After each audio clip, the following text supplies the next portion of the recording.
There are two questions that I've been contemplating as I've been getting to know the Reserve R600s. And those two questions are the following. Number one, why don't we see more options with ring radiator tweeters? And two, isn't it about time that we start taking Polk audio just a little more seriously than we have? Those are the two questions that I've been pondering as I've been getting to know the R600s. Let's dive in.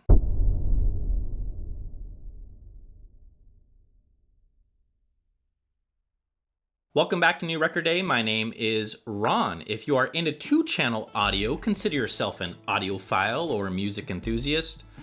Welcome home. Make sure you hit the subscribe button and the bell notification so you know when the next video drops. So if you have been with New Record Day for a little while, you already know that we've been talking about these secret speakers for a while. We already did an entire video where we did some sound clips without commentary for the most part, and I left it up to you guys to figure out what the heck are these things, and what were you noticing, and what did you hear? I didn't really love the way that turned out, because I realized how important it is that I am doing the commentary to help you guys understand what I'm actually hearing in the room, because those comments were all over the map. I did the best that I could. Comments are all over the map, so let's get this right and tell you guys what's the deal with the Polk R600s. Last, before we get started, I do want to mention that this is not a sponsored video. Sound United or Polk Audio is not paying me to say anything here today, so all of my thoughts and opinions, they are my own.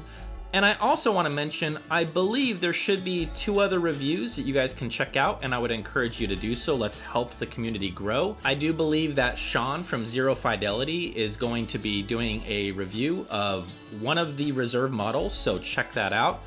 And then also, our friend Cheap Audio Man, Randy, is going to be talking about the Reserve series as well. And I think he's doing the bookshelf model, I believe. So go and check that out. And last but not least, Randy and I are going to be doing a podcast where we are finally able to talk about what we think about these, because we haven't been able to discuss it. We had to sign NDAs and keep quiet, and you can't talk about it, and we take those things very seriously. So I am just dying to do a podcast with Randy, and we're going to hit go, and you guys are going to hear what we've experienced with these, so check that out. It's going to be a lot of fun. Enough rambling. Let's go ahead and dive in and talk about the R600s from Polk Audio, the Reserve series.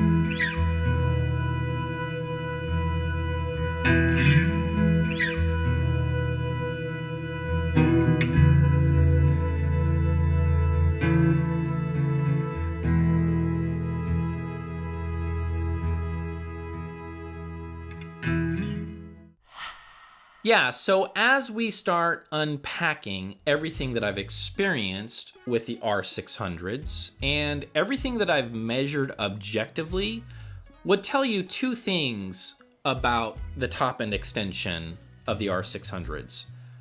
First and foremost, it is clean. To me, I feel like a ring radiator, when done well and done the way that Polk Audio is doing it with the R600s, almost celebrates some of the traits that you're going to get out of a soft dome tweeter, where you can just sink into the music. It's never going to be so bright that you're like, I can't do this anymore. It just has this beautiful quality to it, and at the same time, there is enough forgiveness on those fundamental cymbal hits where you're not reaching for your earmuffs because it's just too bright. When I listen to anything that is going to be cymbal hits, anything that is going to be percussive, and anything that is in what we describe here at New Record Day as the time domain.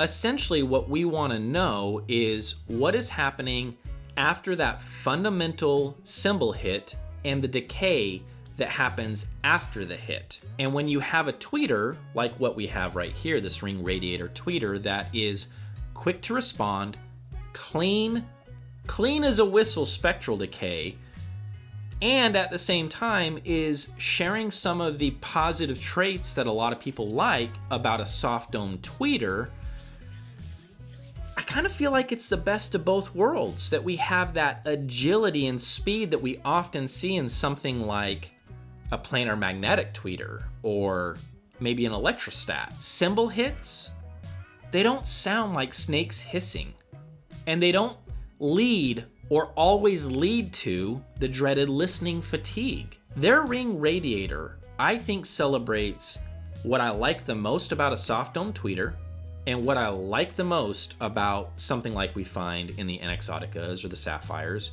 this quick to respond speed, and it's like marrying the two. It's like, hey, you're gonna be able to rock out, you're gonna be able to crank up the music, it's not gonna be bright, it's not gonna lead to listening fatigue, and at the same time, you are gonna be able to clearly hear the fundamental hit of a cymbal and then the decay.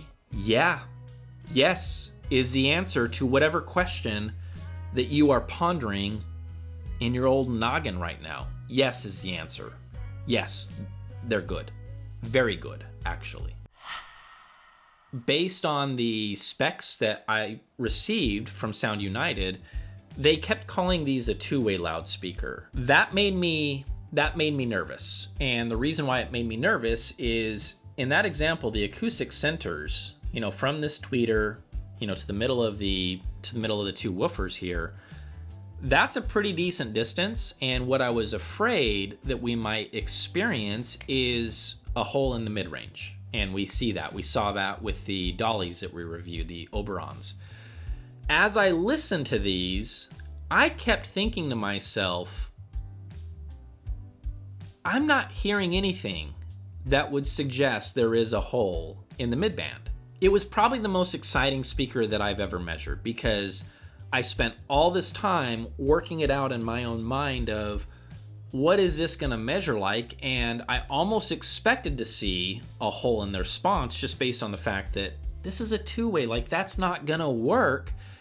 And when I measured these, and I'll show you the frequency response right now, there is no hole in the response. I reached out to Sound United and they said, hey, yeah, we'll have one of the engineers give you a buzz and you can talk. We figured it out, and that is they're calling this a two-way, and we see this every now and then. They're calling this a two-way according to the engineer that came up with this design. It's not a two-way, it's a 2.5-way. That's why we don't see a big hole in the response, and I was finally able to sleep at night. So all this to say, if you care about how a speaker measures, and if you do see this being called a two-way and you get concerned, as you should be concerned whenever you see that kind of a configuration, rest assured, it measures like a champ. Don't believe me? Here's a horizontal off-axis response. You see any issues there? Even at 40 degrees, that drop off, we've seen so much worse from speakers that cost a lot more than the R600s. So, what about the vertical?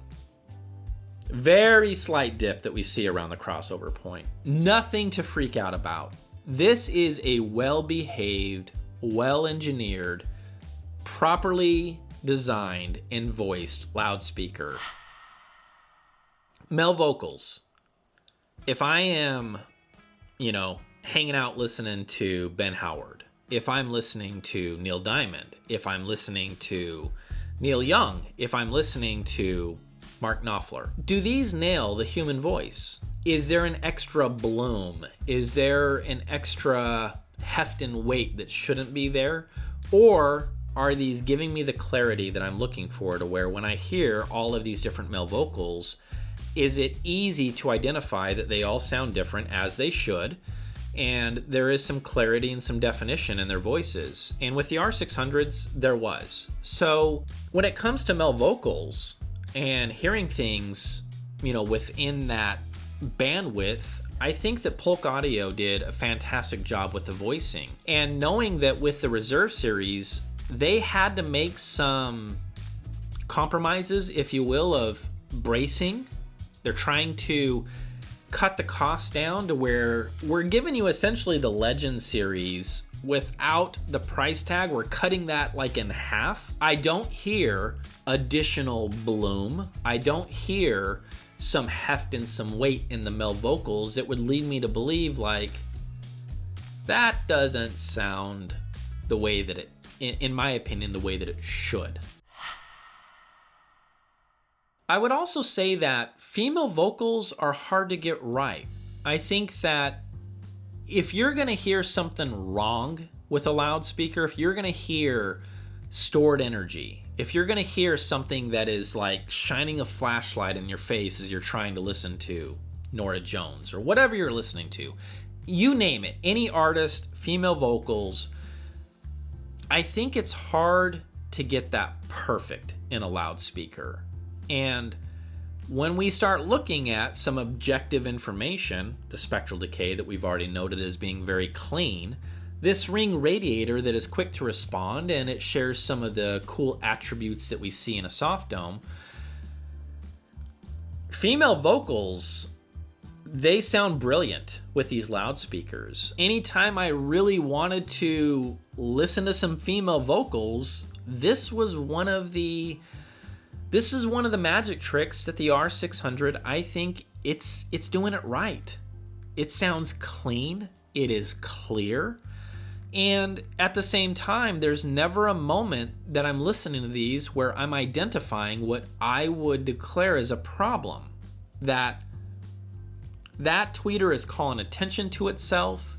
Maybe the sound stage that I'm trying to get using speaker positioning and lots is broken. Is there ever a moment where maybe an S breaks the illusion in the sound stage? Is there anything that sounds sibilant, kind of like what we heard with those JBLs that we reviewed that are far more expensive than these?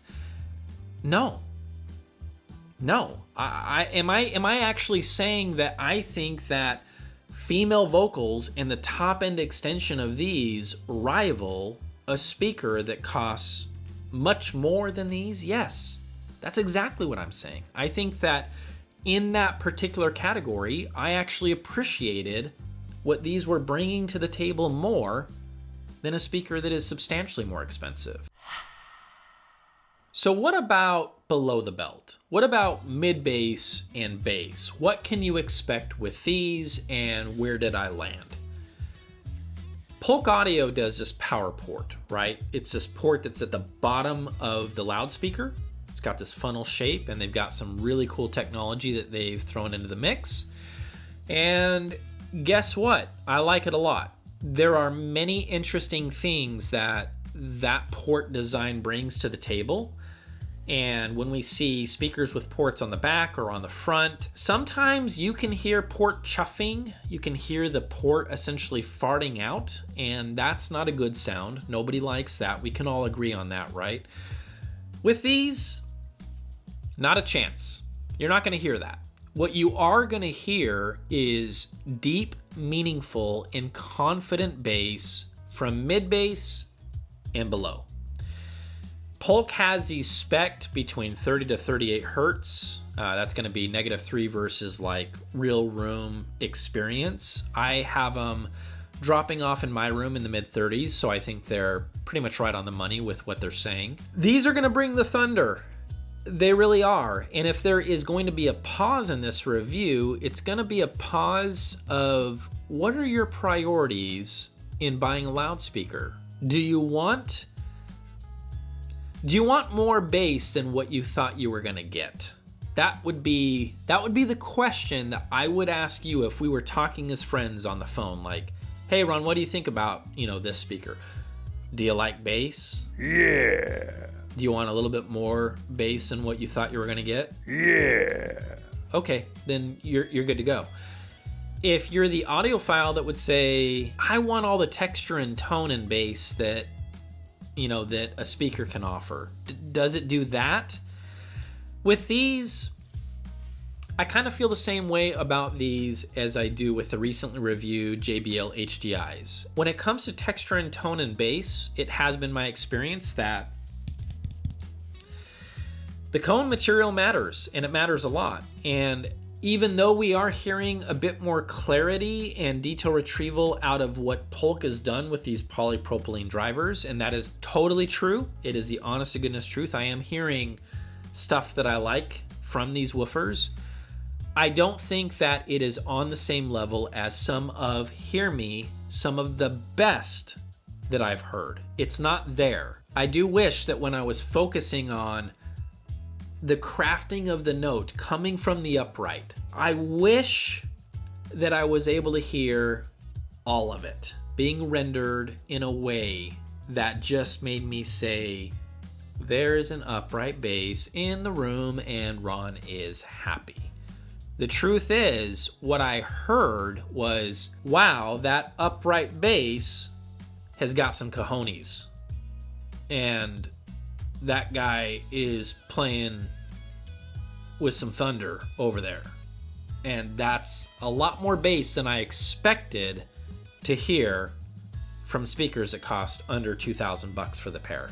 We are hearing more confident bass than what I expected. That was my biggest takeaway as I was focusing on mid bass and bass. Not so much clarity, detail retrieval, texture and tone and bass. It was more about, dang, we got some junk in the trunk. And that ain't a bad thing when we're talking about bass. Because you know what? It ain't a bad thing when we're talking about bass.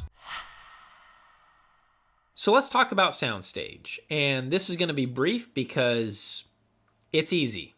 We've got an ace on our hands. I did not have a hard time getting these to vanish at all. And at no point when I did set these up using lots, of course, links are down below, at no point was that soundstage broken because of something calling attention to itself. At no point did that happen. As I mentioned earlier, you're going to have a bit more bass than you expected, but these frequencies are so low. We're talking about sound pressure, and so if the cabinet is waking up, it's not breaking the illusion of soundstage because it's just a different thing. It's more about sound pressure than it is about there's a tweeter that's driving me crazy, or there's a woofer that has some stored energy. None of that is happening with these. They are quick to respond. We know that already. And the tweeter sounds beautiful. And so getting to the point, guys, it's simple. You use lots with these. I can promise you, and if I'm wrong, I will eat my hat in a video. I will eat this Cardus Audio hat in a future video. You will get these speakers to vanish. You have a decent room to work with to begin with. You're not trying to listen to these in a closet. You have a little bit of room to breathe. You use lots. These, poof, gone, leaving you with nothing but the performance. So yeah, where do we go from here? Well, I asked two questions. Why don't we see more Ring Radiator tweeters being used? I don't know. I wish we did, because if they sound anything like what I'm hearing from the R600s, they are fantastic. They are so good. And this has been one of my favorite sleeper speakers that I've had in for review because I love the top end so much. And I think that that's an achievement. What I'm hearing in the top end of these speakers, it's an achievement. And they deserve some recognition for what they've accomplished with those tweeters. They sound great. The second thing, Why aren't we taking Polk audio just a little bit more seriously than we have been in the past? Well, maybe it's time that we do. I'll see you guys in the next video.